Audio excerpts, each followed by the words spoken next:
The 17 News at Sunrise podcast is brought to you by Clinica Sierra Vista. Welcome back to the 17 News at Sunrise podcast, where we share your news on your schedule. Working in the spirit of the Golden Empire, this is 17 News at Sunrise.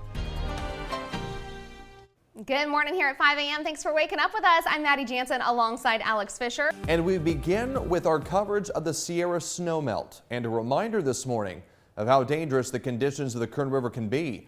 5 professional kayakers fell into the river last night, and this morning, one of them is still missing. It all happened shortly after 5 p.m. in the Ant River Canyon, that's near Kernville. Rescue crews were called in to pull the kayakers out of the raging waters. 4 of them safely got out. The 5th, however, has not been found. Deputies say that kayaker is presumed dead. A search for the body will continue this morning. And a dramatic scene in a close call for a woman in northwest Bakersfield after a suspected drunk driver plowed into her home last night. This was the aftermath of that crash along Norris Road. CHP says the driver of that blue truck hit 2 parked cars, jumped the curb, took out a mailbox and a fence before coming to rest partially inside that home. Down in our recliners, turn on the TV, tried to find our favorite program to watch, and just about that time we heard a squeal and a crash, and then our house started shaking and the TV went off and we knew we'd been hit. Fortunately here, no one was hurt. The driver was arrested on suspicion of DUI. Meantime, a Bakersfield police officer is home recovering this morning after he was hurt in a crash following a pursuit in southeast Bakersfield. Police say it all started when 2 cars were stolen. Shortly after, officers chased the suspects, and during that pursuit, the officer crashed into a grove on Evadonna Road. The officer had to be extricated from the car and was taken to the hospital by helicopter. He has since been discharged from the hospital. Police say several teens ran from that stolen car. One of them was arrested. He is 14 years old. Police believe he was the driver of one of the stolen cars. And an update this morning on that Meadowsfield Airport police officer who was hit by a car when he tried to stop thieves from stealing it Tuesday night. We learned yesterday the officer was released from the hospital.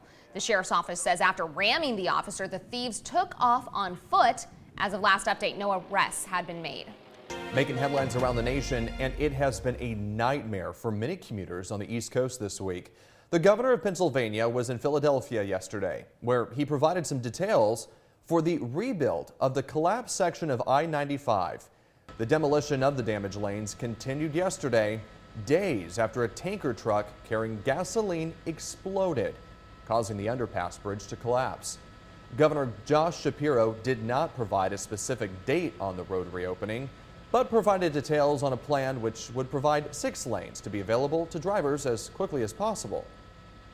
We are going to show this great city, our Commonwealth, and the world the grittiness, the toughness, the ingenuity, and the capacity to get this road reopened as quickly as possible. And I want you to know we are already making progress. The demolition plan is expected to be finished by today, which is a few days earlier than initially anticipated. The first-term governor says the federal government would be on the hook for the cost of these repairs. While many Republicans continue to support former President Trump amidst his legal woes, some who are going for his former job are now walking a tightrope, criticizing Mr. Trump while trying not to alienate his sizable group of voters. And now the Attorney General is defending Special Counsel Jack Smith amidst cries of a political prosecution from allies of the former president. NBC's Chris Pallone has more. As former President Donald Trump awaits trial, accused of mishandling classified documents and hiding them from investigators, the Republicans vying for the party's presidential nomination are trying to find the right path to convince his voters they offer a better choice. So far, their pitches are offering gentle criticism. I can't defend what is alleged, but the former president has a right to his day in court. To full-on condemnation of Mr. Trump's actions. It's reckless. It's harmful to American national security, and it doesn't show the kind of judgment that you need to be an effective president. Right now, Donald Trump's not going to be able to win in a November election, and it's going to get worse before it gets better. To forgiveness. I would be inclined in favor of a pardon. The former president maintaining his sizable lead despite being indicted twice, with more indictments potentially on the horizon. Never before have the two standards of justice in our country been more starkly revealed. Mr. Trump and his allies continued to attack the Justice Department and Special Counsel Jack Smith, who was appointed to investigate the classified documents case and the former president's role in the January 6th insurrection. When I appointed Mr. Smith, I did so because it underscores the Justice Department's commitment to both independence and accountability. In brief comments about the Trump indictment, Merrick Garland said prosecutors would do their talking through their court filings. The former president contends his prosecution is a boon to his campaign, claiming to have raised nearly $7 million since the charges against him were unsealed last week. In Washington, Chris Pallone, NBC News. Making headlines around the state, a bus of migrants arrived in Los Angeles yesterday afternoon from Texas. According to officials, the group of 42 people, including 8 children, arrived after a 23-hour bus ride without food or water. They were taken to a church where they were provided with food and supplies. Texas Governor Greg Abbott announced on social media that the transportation of migrants was much-needed relief for the border. Officials in Los Angeles said they were prepared and the migrants are welcome. Cannot control what Texas does or what Florida does. What we can control is what we do here in Los Angeles and in California. And we receive hundreds of thousands of folks here, and we're an immigrant state, but we receive people with humanity, with dignity, and understand that these are individuals who are being persecuted. The government believes that they need refuge and that what they deserve is protection. The migrants originated from Venezuela, Guatemala, and Honduras. Meantime, California Attorney General Rob Bonta is demanding answers this morning about 2 flights of migrants recently sent to Sacramento. Bonta sent Florida Governor Ron DeSantis' office and the Division of Emergency Services a public records request seeking information on how the flights were organized and what the migrants were promised. Earlier this month, the state of Florida sent planes carrying 36 migrants from Texas to Sacramento. Bonta claims the migrants were sent here under false pretenses, promised jobs and assistance upon arrival, which did not happen. Florida officials claim the migrants volunteered to go to California. Bonta says he wants Florida to send him records showing communications regarding the migrant transfer for his investigation. The DeSantis administration did not reply to requests for comment. Turning to our 17 follow-up file, and the 75-year-old man accused of getting into a standoff with deputies earlier this week also shot his own dog. That is according to a warrant obtained by 17 News. This all happened Monday afternoon in South Bakersfield. Deputies say they heard the man yelling for help from inside the home. When they went in to check on him, deputies say the 75-year-old man pointed a gun at them.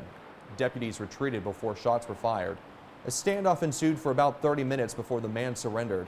Investigators say several guns and materials used for making pipe bombs were also found inside that home. The dog was shot in the shoulder. He did survive. A relative is caring for that dog now. Well, the 2024 presidential primary election will be here before we know it, and the local elections department is working ahead to make sure the process of counting ballots is a seamless one. 17 Sunrise reporter Aaliyah Fitzgerald is joining us live this morning in front of the county administrative building with more. Aaliyah. Good morning, Maddie. The past 48 hours have been very busy for the Kern County Registrar of Voters. With only 264 days left until Election Day, are you registered to vote?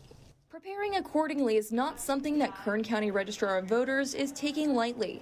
For the past 2 days, poll workers have been working hard to make the voting process as precise as possible. We're looking at, scenario-based training, more hands-on, more streamlined, because being a poll worker, there's a lot of work. It's a really long day, and as easy as we can make it for the people who are volunteering to help us.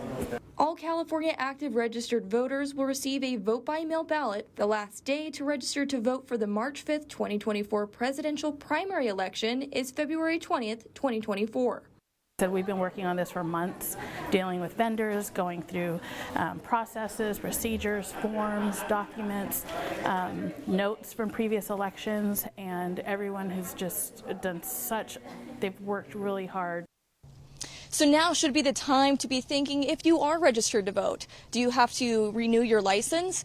There's a really easy way to do so on the DMV website. I actually last year registered to vote in under 2 minutes on that website. In front of the Kern County Administrative Building, I'm Aaliyah Fitzgerald. The 17 News at Sunrise podcast is a production of KGET and Nexstar Media Group. For more on all of the headlines in today's show, head to kget.com.